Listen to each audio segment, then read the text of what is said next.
Okay, as is customary, let me quickly go through the same old drawing and a few common expressions.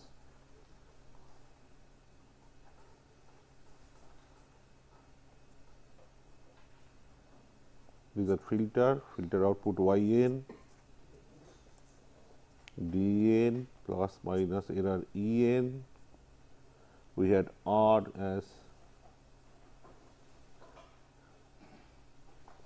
we know what is the xn vector. I am not going to all those definitions.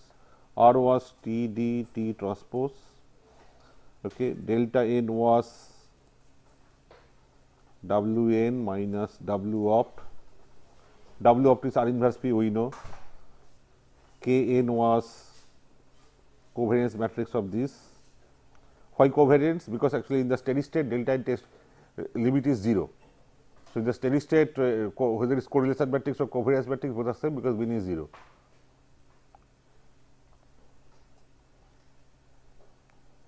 Then we had defined delta prime n as T transpose delta n, and correlation matrix of this was K prime n. This is our dictionary, sorry, delta prime n, delta prime transpose n. Okay, and this is nothing but T transpose, sorry, K n T. We also defined x prime n as T transpose x n and E of x prime n x prime transpose n, that was D. D consists of the positive real eigenvalues. Okay. Then we are finding out epsilon square n, which is E of E square n. These are two components. One is that epsilon square mean, which you get when you have optimal weights, but since in the steepest descent we did not put the actual optimal weights, but we approximated R and P by some very weird estimates, wild estimates. What we get, what we find is the W n dances around the optimal weight. As a result, E n is not exactly, even in the station, not exactly the optimal error E o n, and therefore, its variance is having an extra component, that component was this.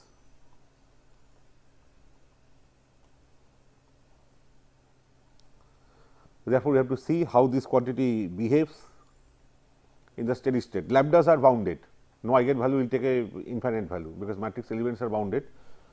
Okay, but how this guy behaves in the steady state, how to keep this as n tends to infinity, how this quantity can be kept under check, under some bound as n tends to infinity, so that using some parameter we can control the bound and keep this extra component within a limit. This is called excess mean square error, epsilon square excess, by the way, excess mean square error. Okay.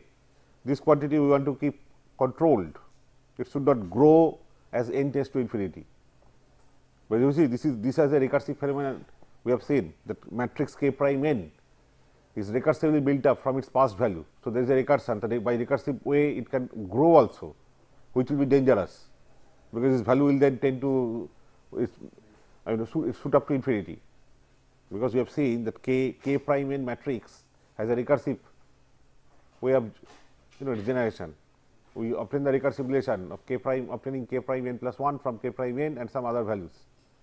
So, that recursion has this possibility of what, that this K prime n can go on building itself up in a regenerative manner, positive feedback, regenerative manner. Okay. So, you have to see that such thing does not really take place. We have to do things, appropriate things, so that this is kept under check under some bound as n tends to infinity. That is the whole analysis. For that, we obtain that recursive equation for k prime n. For your convenience, I am just rewriting here again k prime n plus 1. This is the recursion. It was k prime n.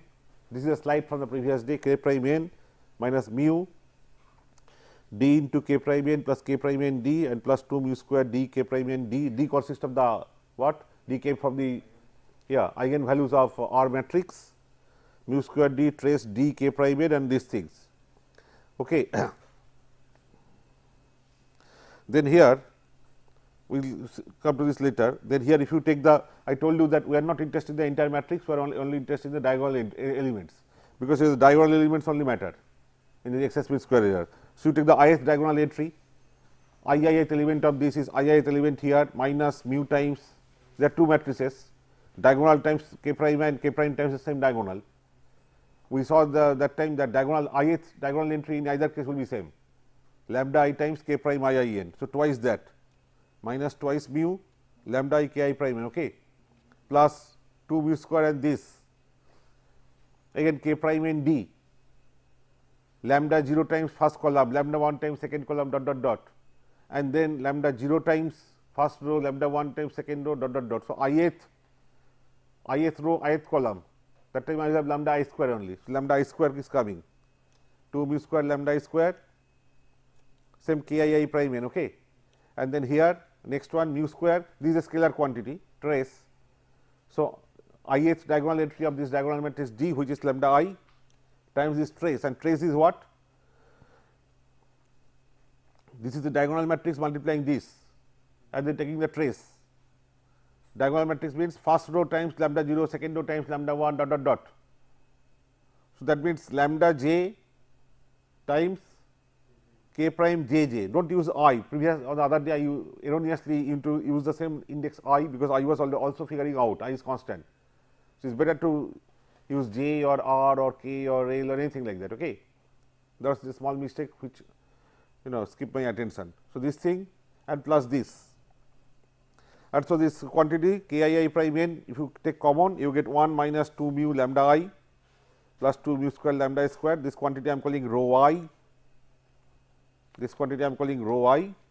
So, rho I times k I prime n plus this plus this. From here we built up. What I will do now, these diagonal entries I will put them in a vector form. That is what I was doing towards the end, and I was just hurried. So, I thought that I would again start from there, because that time I was really hurrying, because they gave me a signal to wind up. Okay, so, if I put them in a vector form, what I get? So, that means I am defining this vector, this is a lowercase k, k prime n, it will consist of capital K, that matrix 0 0th element, first diagonal element dot dot dot, nth diagonal element. I am putting them just in a vector form. Okay. Here I had a recursive equation in terms of ith element, and now I can be 0, I can be 1, I can be 2 dot dot dot. I am putting them in a vector form. In that case, if I collect all the vectors from here, all the elements here from the, I mean generate the vector here. Here also rho I times k I prime n. So, what happens? K prime n plus 1. Are you following me? This is k I can be 0, 1, 2. I am putting in a vector form. That is equal to what? Rho 0 is another vector. Rho 0 times k prime 0 0 n. Rho 1 times k prime 1 1 n dot dot dot. That you can write as a diagonal matrix. You can call this matrix P 0 0 times the same vector, isn't it? Rho 0 times k prime 0 0 n, rho 1 times k prime 1 1 n, like that. So, if write like that, k rho 0 times k prime 0 0 n, rho 1 times k prime 1 like that. Okay. Plus, look at this quantity mu square lambda I. So, for I equal to 0, This quantity is a scalar quantity, trace, constant. So, this constant mu square. So, we have a very simple thing, lambda 0 for I equal to 0, lambda 1. So, it will be a lambda vector only. I define a vector lambda vector like this, lambda putting all the eigenvalues in a vector form, lambda 0, lambda 1 dot dot dot lambda n. So, I have got lambda 0, lambda 1, lambda 2, lambda n, one vector will come up, is not it, multiplied by a scalar mu square and another scalar. And this scalar mu square lambda vector from here and then this scalar element. This scalar element can I write like this, lambda transpose after look at this, lambda 0 times 0th, lambda 1 times first diagonal entry, lambda 2 times second diagonal entry, is not it. So, diagonal entries in a vector form and then lambda 0, lambda 1, lambda 2 in a row vector, row into column, then you will get this. Okay. And once you have that, you can club now these two together. And last one is again very simple, last one is mu square epsilon square mean, which is scalar, lambda 0 for I equal to 0, lambda 1 for I equal to dot dot, so lambda vector.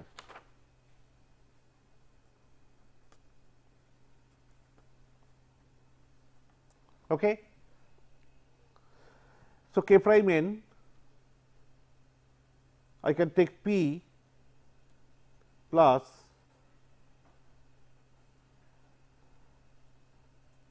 k prime n, k prime n you take common one diagonal matrix and lambda column vector times row vector, so it is a matrix, actually it is a rank 1 matrix times the scalar mu square, together is a matrix, that times k prime n plus. Now, those who are from electrical background, I do not know how much control theory they have studied, but they should be pretty familiar with this discrete time state space equations. But students who are coming from our department electronics and all, they may not be. So, for general interest, I will give some produce some general results now, which may be known to that segment of this audience which comes from electrical background, because they do extensively this system theory, or I hope so. I do not know what exactly they do though. Okay. These are discrete, you see this matrix is known, P is known to us, P came from this and rho came from what, rho depends on mu and lambdas, all mu's lambdas are suppose known to us. So, P is known to us, mu is known to us, lambda vector known to us, P f is a known matrix. So, it is nothing but this is equal to f into k prime n plus this. Can you please see that f is also a real symmetric matrix, the Hermitian matrix here, f consists of what, a diagonal matrix plus lambda lambda transpose. I told you any time you have this kind of form lambda into lambda transpose, there is a symmetric matrix. I j element is given by lambda I lambda j, j ith element lambda j lambda I, but the product is same. In any case, if you take this matrix, take its transpose, you get it back. If you take it this and take the transpose means transpose of P with a diagonal matrix, you get it back. A transpose of this part lambda lambda transpose, you will get back lambda lambda transpose, isn't it? So, f is a symmetric matrix, real symmetric matrix, I call it real Hermitian matrix. Okay. Now, suppose I give some other results now. Suppose you have, so this is a departure, okay, I am trying to get into something else. So, do not get confused with the notation, this x here is not the x we are dealing with earlier, the general result. Suppose you have got an equation like this, or say x n, or maybe okay, x start with x n plus 1 plus some scalar k times some vector u, u is a constant. Okay. A is given to be, it is a real matrix, so it is a Hermitian matrix. These are all real valued quantities.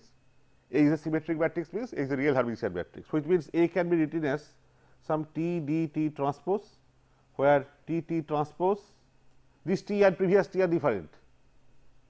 This is a separate thing I am doing altogether to some results. Do not think this T has got anything to do with the previous T, which came from diagonalizing this correlation matrix R. This is a different result, nothing to do with our previous derivation. Okay. This T transpose T is I, that is the unitary matrix, very standard result, because this is A is Hermitian, so it can always be written like that we have seen earlier. Okay. Now, two things you see, what is a to the power n, that is a dot dot dot n times, that is the meaning of a to the power n. What will that be?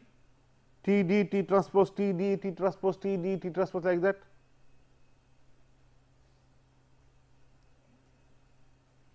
Always these two will cancel, it will cancel like that. Okay. Finally, a d and T transpose will come. Can you see?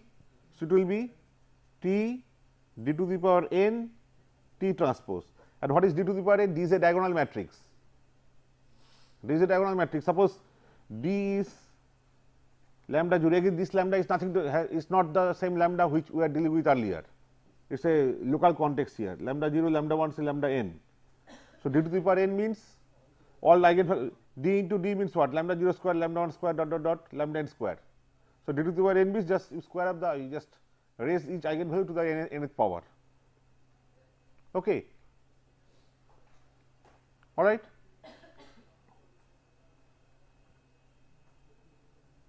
Therefore, if it is that each eigenvalue of this matrix A, suppose by some hook or crook, I make sure that its value magnitude, eigenvalues are real here, isn't it? A may not be positive definite, I am not assuming it is positive definite, I am not assuming too much, just Hermitian is fine, but as long as it is Hermitian, eigenvalues also are real. And therefore, their magnitude suppose lies within 1, that is their value lies between 1 to minus 1, less than 1, greater than minus 1. If that be, then when you raise them to power n, its value becomes still less, and as n tends to infinity, the value approaches 0. So, this matrix will approach a 0 matrix as n tends to infinity, because d to the power n all the it will become a all 0 matrix. Okay. This is very common in control theory, this is very, I mean, this bread and butter there actually, these things in system theory and all. You understand this? This is one result. Okay. Another result is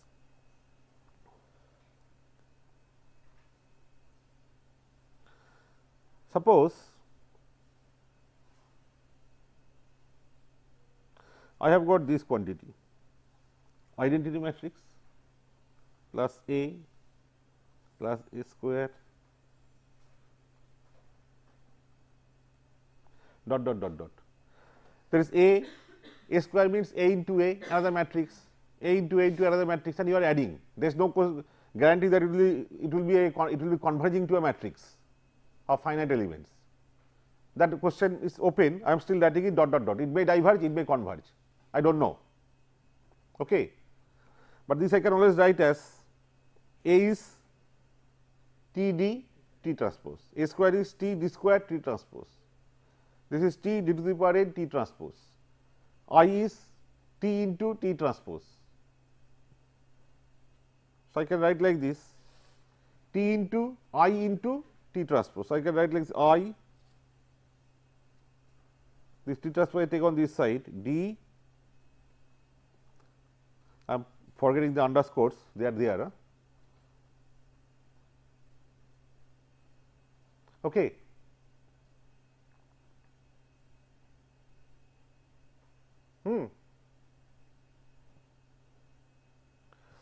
Now, these are all diagonal matrices. So, that means you have got a thing like this T and a diagonal matrix where ith element will be what? Ith element will be, this is 0 here, 1 plus lambda I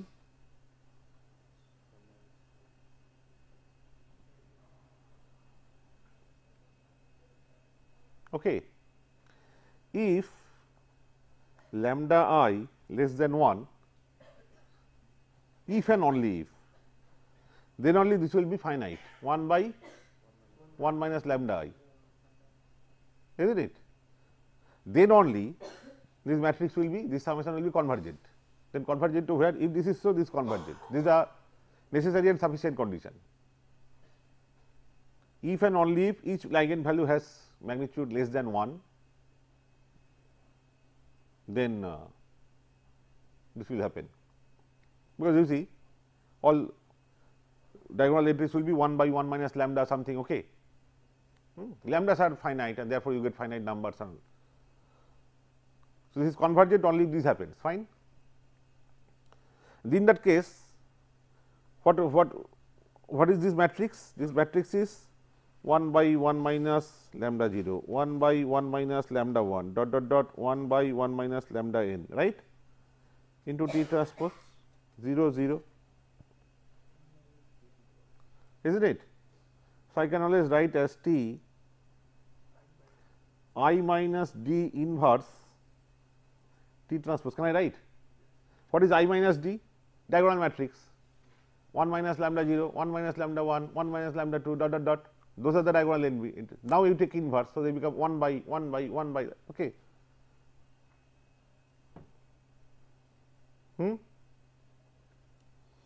And this again you can write T transpose is same as T inverse. So, you can as well think this to be inverse. So, you can do this way T transpose, this T I can write like T transpose inverse, because T transpose is T inverse, this inverse, and this T transpose I can always think of T inverse. You take these two first, A inverse B inverse means B A inverse, isn't it. So, T will come first. Actually, so if you are conversant with matrix theory, I can just write this and straight away write the last expression. Oh, these are silly things actually. Inverse, the last elements will come. Huh? Last elements will come first. These two I am taking, na? If you take 3 together. That is okay, but I am going step by step. So, I do not know how prepared people are, so I am going step by step.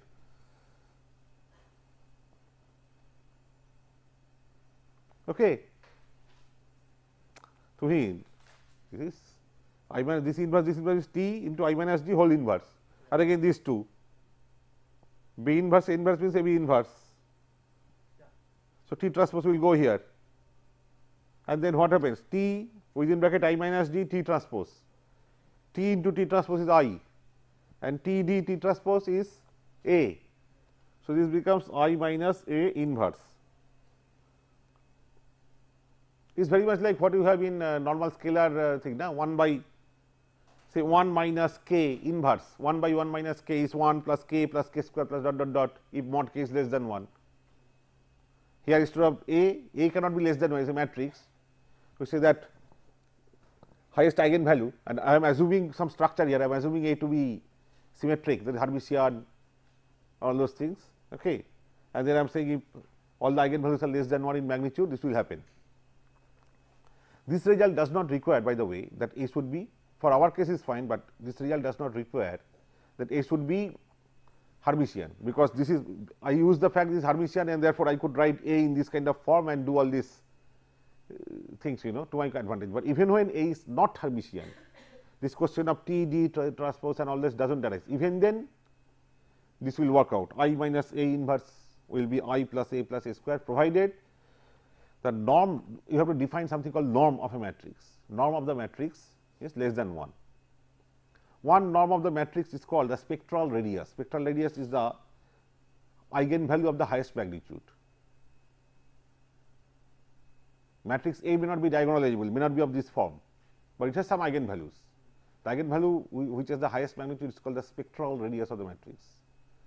That works as the norm of the matrix. Now, norm and all this we will learn little later in this course only from me.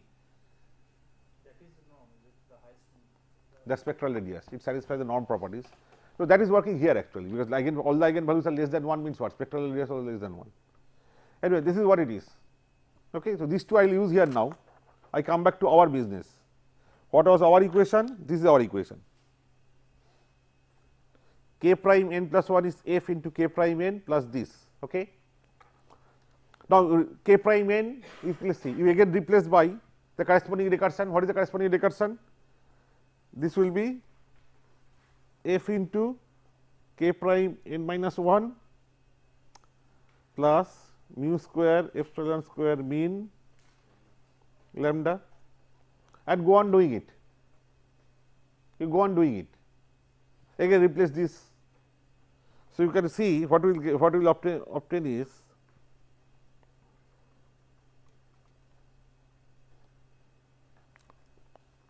what will happen, f into k prime n, then f square k prime n minus 1 and f into this term, this mu square epsilon square mean lambda that is common, that is there, f times that is there, this time f square of that will come up. This will give rise to final, if you go to n equal to 0, go back to see from n to n minus 1 to n minus 2, that is how I am going back, okay, backward recursion, and finally, if I stop at n equal to 0, you will see we will have this. Take a minute of yours and see that you will obtain this. It will be f to the power n or n plus 1, n plus 1.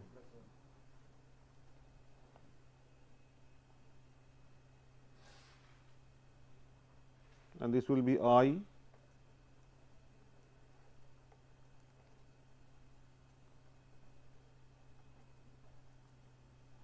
the mu square epsilon mean, that will be there already here, mu square epsilon mean and lambda. Just look at the expressions, f into k prime n you are writing as f into k prime n minus 1, that you are further writing as k prime n minus, you are further writing as f into k prime n minus 2, so and so. So, finally, k prime 0 into f into f into f into f into f, and what is the other term? This is one term free of f, then one term f into this, f into this, then another term f into whatever comes out of this, there again another f is there. So, f square, that is why a I a f square, it will be like this. Okay. Now, instead of k prime n plus 1, let me come back to the convention, k prime n, which is f to the power n, k prime 0, instead of n plus 1, I am now taking n.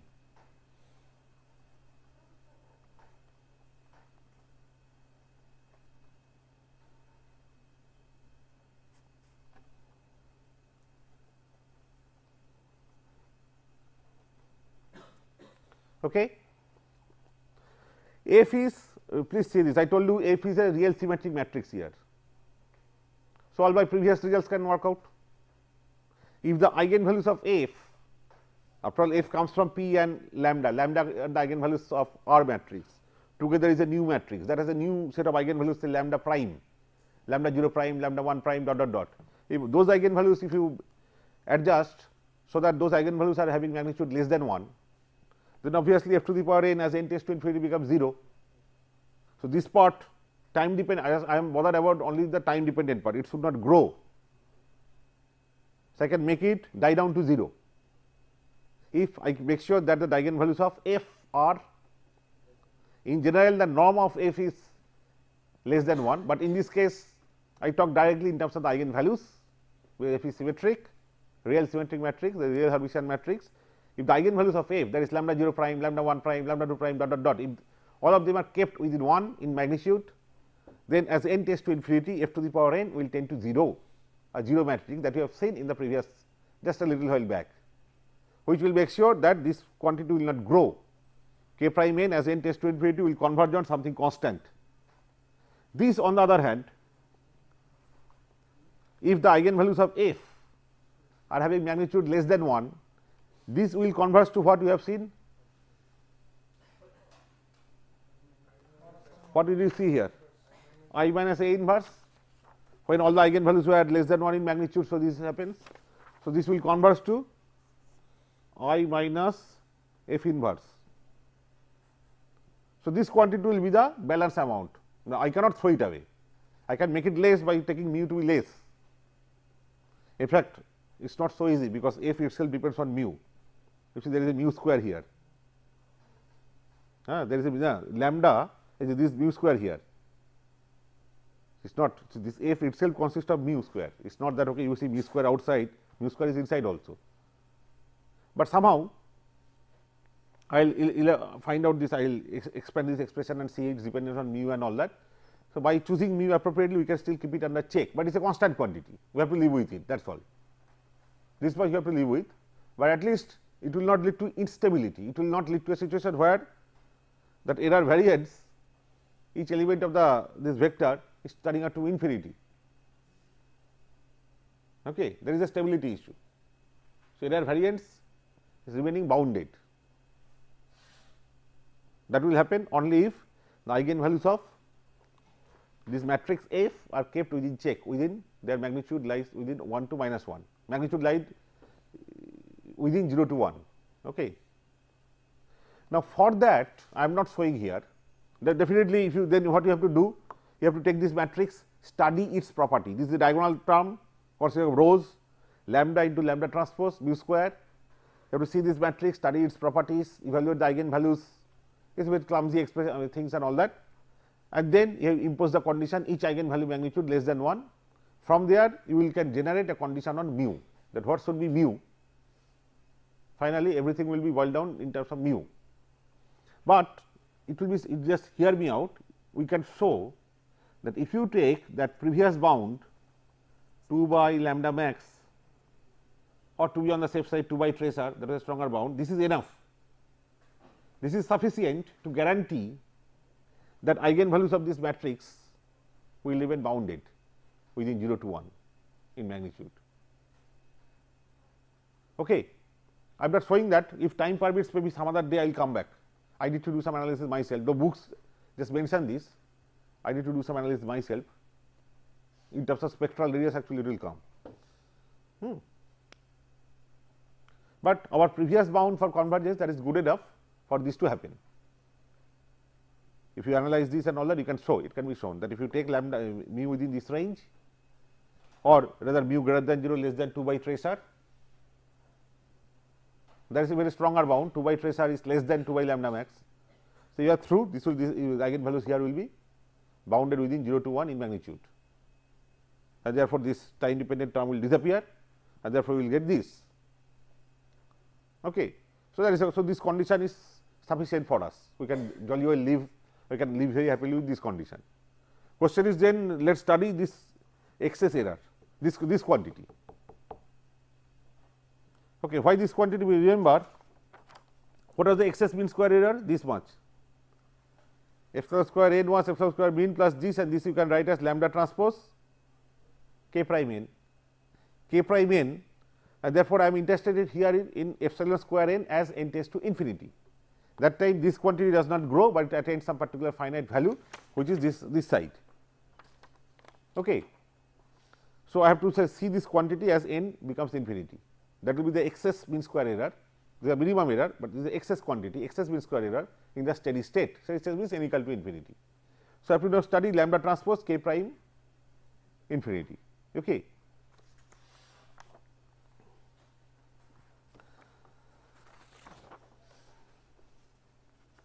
Please see this. What is epsilon square excess?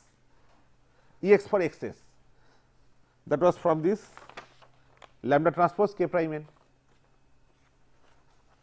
and this is excess as infinity. Epsilon square excess, if you want, I can put within bracket infinity, but I can drop that, I can just put that in the definition, that epsilon square excess means steady state excess mean square error, that is this quantity as n tends to infinity. Okay. Now, what is this quantity then? Lambda transpose k prime infinity, and what is k prime infinity? This quantity with I minus f inverse, dot dot dot infinity means it becomes I minus f inverse, right. Lambda transpose, so that means mu square, this lambda transpose here, and I minus f inverse, this I pi lambda. Very interesting, matrix, column vector, row into column, scalar, this quantity. Remember, f itself has mu square inside.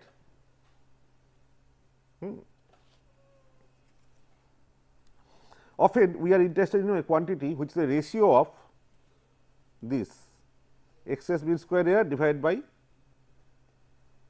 and this is called misadjustment. This is just a definition.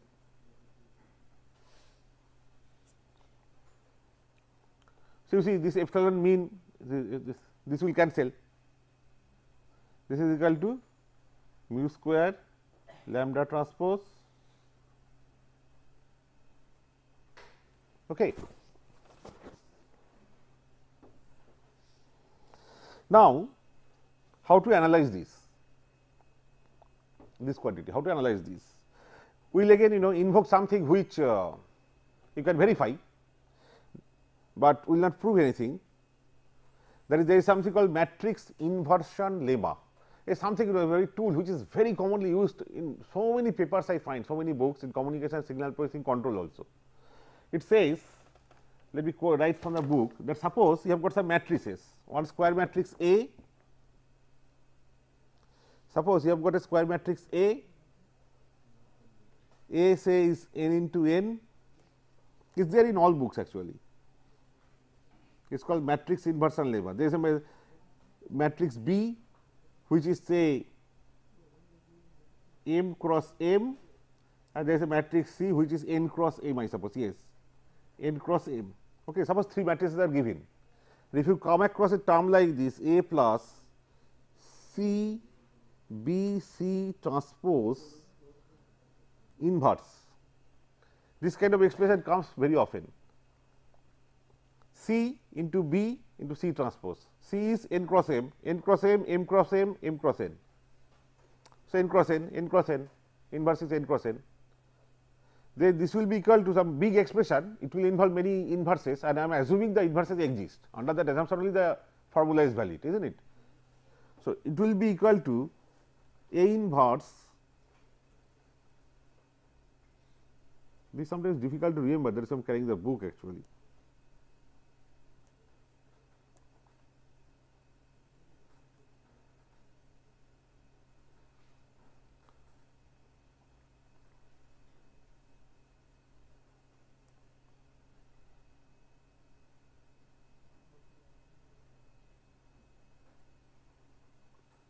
Okay. I suggest you can verify if you multiply this by this quantity A plus C B C transpose, if you multiply this and simplify a lot of terms and some calculation, finally you will get identity matrix. This is how to build, but how this was derived I do not know. There may be something actually I do not know it. There will C B C transpose. C transpose A inverse C, yes, this is transpose. Okay. If you take this quantity, multiply either here pre or post and do all the term by term multiplication, you can simplify, I am sure you will finally get I matrix. So, that means this will be this into this will be I, means this is the inverse of this. This is a very well known matrix inversion lemma. Now, we have got this quantity I minus f inverse. Our problem is I minus f inverse. Now, what is f? By your definition of f, why did you do this f thing? F is this.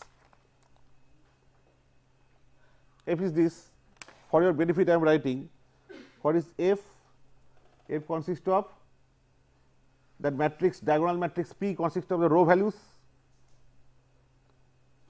rho 0 rho 1 plus mu square lambda lambda transpose. Okay.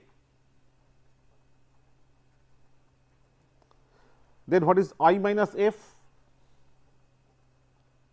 It will be I minus P, one diagonal matrix, minus mu square lambda lambda transpose. Nothing conceptual. This is diagonal matrix. What are the diagonal entries here? 1 minus lambda 0, 1 minus lambda 1, 1 minus lambda dot dot dot, minus and the square matrix. This together is I minus f. I can call this to be A, this A. I can take lambda to be my C, n cross 1, n cross 1. That is why lambda transpose becomes C transpose. Then what is B? B will be 1 cross 1. B you take to be minus mu square. Minus mu square is B. I can do that. Are you following me? I minus this diagonal matrix very easy to handle. So, I am keeping that aside, I am giving A the role of A to that, inverting that is no problem, because A inverse comes so many times. Okay. Rest lambda if I call C, n cross m means lambda is a scalar column vector, that means m is 1, B will be 1 cross 1 as a scalar. So, minus mu square, this together is my scalar B, and C transpose lambda transpose. If you do that, put back in the formula, then what do you get?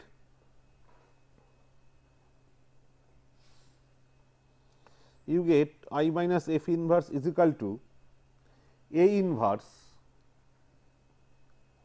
this with this definition of A, okay, A inverse, where A is this, okay, minus, I am following this for this result, minus A inverse, okay, before that you look at this quantity here, C transpose A inverse C. C is a column vector, A inverse is a square matrix. So, matrix into column vector, row into column scalar and scalar. So, this is a scalar, inverse means 1 by that, isn't it?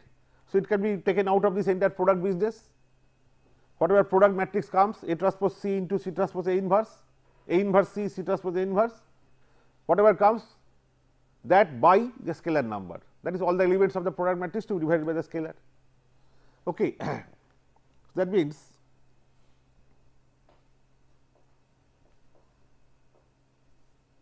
and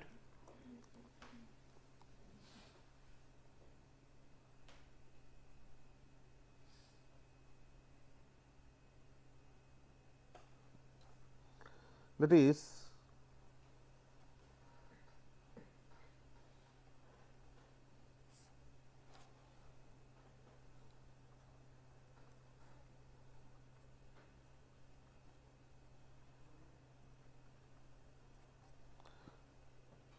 this quantity, I am just putting them back here.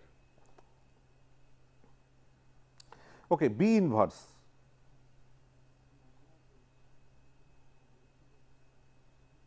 B inverse means the whole term how it is coming as scalar, B inverse plus C transpose. B is a scalar. So, B inverse is a scalar and this is a scalar, na, matrix column. Okay, yeah, sorry.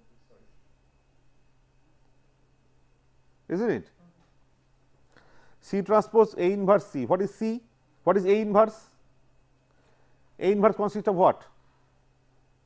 A consists of diagonal matrix. A is a diagonal matrix with diagonal elements 1 minus rho 0, 1 minus rho 1, 1 minus rho 2 dot dot dot. So, inverse that 1 by that. Okay. And then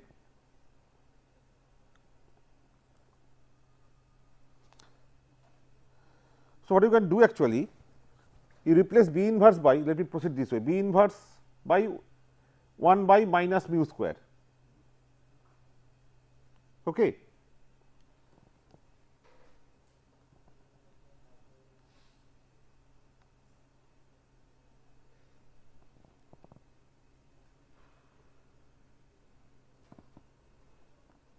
Just a minute. It is a bit clumsy, so let me work out. So, 1 by mu square, so mu square will go up also, minus 1 by mu square, so mu square will go up also. Okay.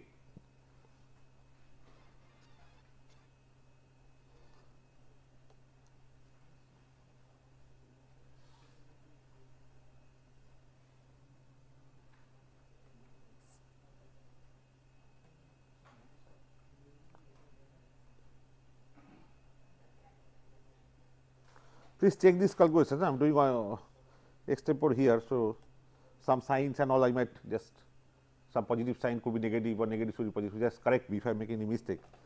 Mu square into this quantity C transpose A inverse C.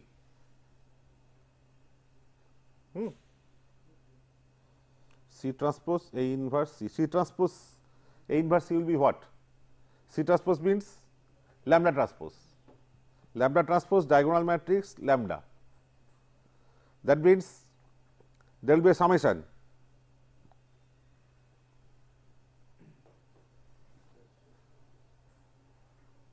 Isn't it? There will be summation.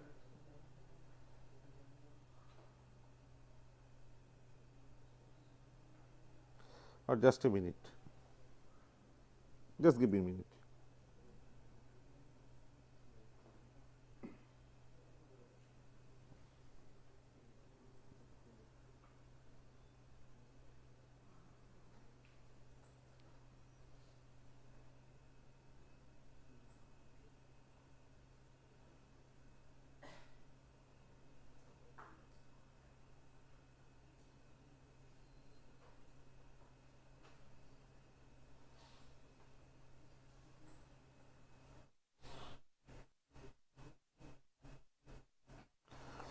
Acha, I am just trying to check one thing here. No, before I do at all those, suppose I carry out this part, A inverse into B inverse. I am just trying to see something here. A inverse into B inverse plus A inverse into this quantity minus this quantity, the normal algebraic addition. I am just trying to see that something will cancel here. There is a possibility. This, what I am saying is I minus F inverse A inverse into B inverse plus A inverse C transpose A inverse C minus A inverse C transpose A inverse. These two quantities should be same according to me.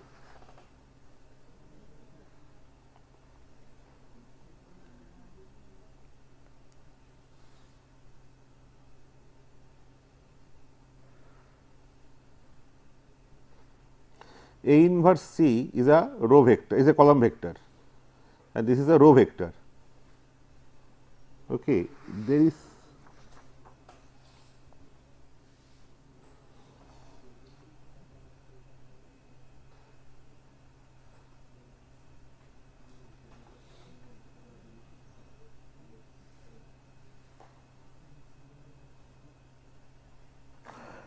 a matrix.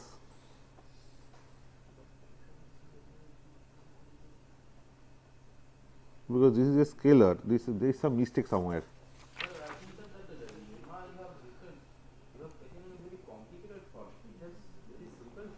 No, this is general term. A inverse C transpose A inverse. No, just a minute. This is turning out to be A inverse C transpose A inverse C. That is turning out to be scalar here, isn't it? But it is not scalar because this is A inverse B inverse a matrix. This quantity, oh.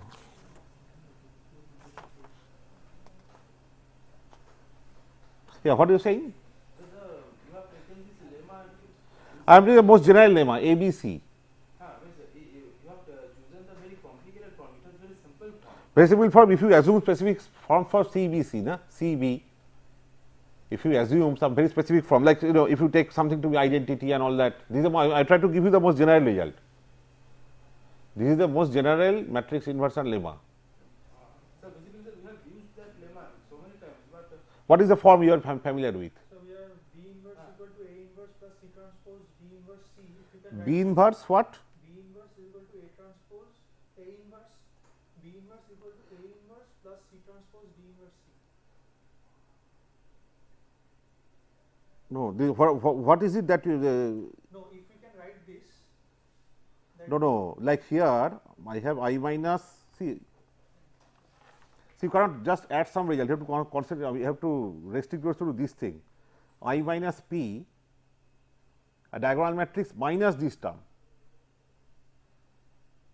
This is A, this is B. There you please say. Don't come with just some general result which you want to study somewhere here and there.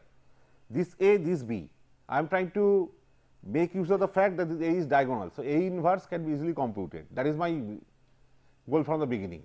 I am just making some, making some silly mistake. It is because A inverse, B inverse is fine. That is a matrix. So, A inverse C transpose, A inverse C, that also should be a matrix, isn't it?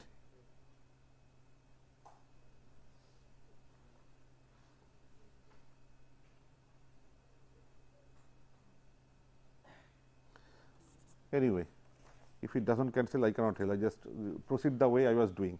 Replace B by minus mu square. I just thought that some clever cancellation will take place. So, if it does not, no harm. So, A inverse into C transpose we can't multiply if you take it as column vector. Huh? So that C transpose So A inverse C is coming It as will be a matrix only. Which one? Here. I mean A inverse and C transpose we can't plug it.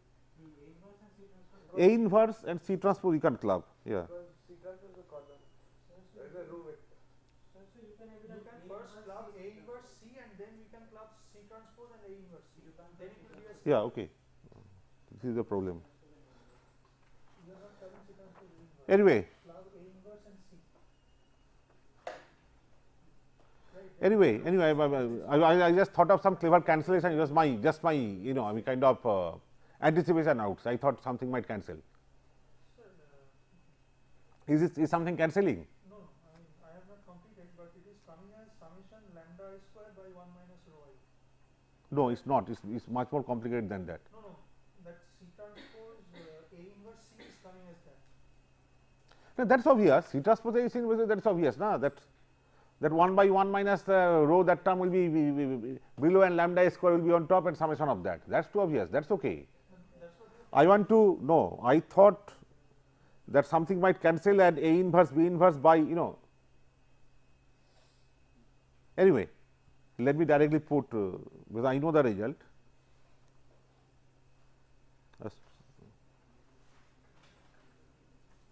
Let me again write A inverse minus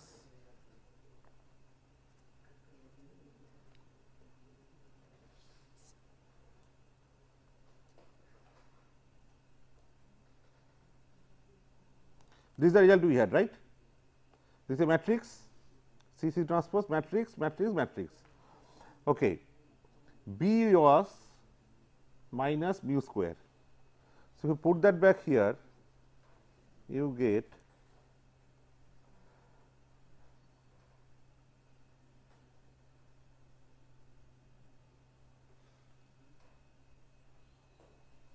it become plus or minus.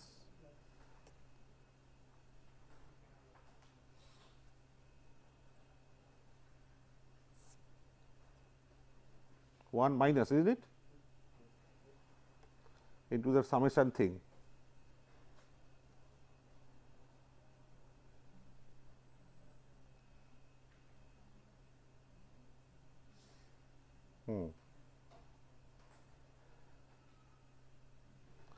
Acha, is A, our A is a symmetric matrix, isn't it? A is diagonal, but A is a symmetric matrix also.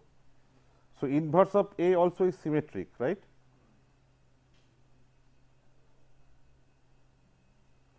I am still, excuse me, I am still not able to give up the temptation here. I mean, whether I can play around with this. A inverse C, C transpose A inverse, because I can, there is very little left for the final result, and A inverse is same as A inverse transpose. So, this is matrix into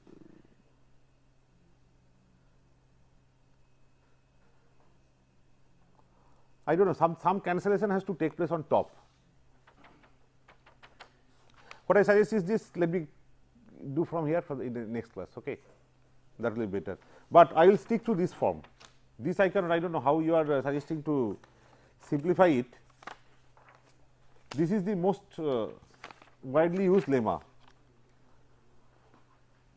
This is the most widely used lemma. हाँ. But And stick to this.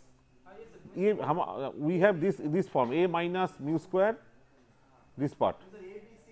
So ABC. Dual matrix.